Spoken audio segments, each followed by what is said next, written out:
Welcome to the Banker Lamp. Please enjoy the video. In this video, I will explain how to use Gemini Google Assistant. To begin, simply open the Gemini application or visit its website on your computer or mobile device.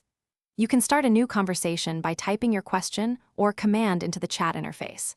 For hands-free interaction, especially on phones, just speak your request clearly after activating the voice input feature. It's designed for straightforward and intuitive use, making your initial interaction seamless and efficient. Gemini offers a wide array of powerful capabilities to assist you daily. It excels at answering nearly any question you might have, drawing from extensive knowledge. Beyond information retrieval, Gemini can generate diverse creative text formats, from crafting compelling emails to writing lines of code.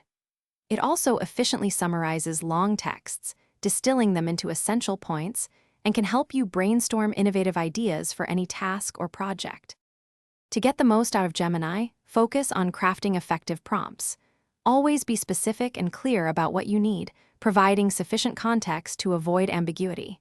If possible, include examples to illustrate your desired output, which significantly improves accuracy. Don't hesitate to experiment with various phrasings. A slight change can yield a much better result.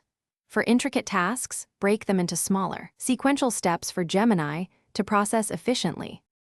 For more advanced interactions, leverage follow-up questions to refine and expand upon previous answers, creating a dynamic conversation.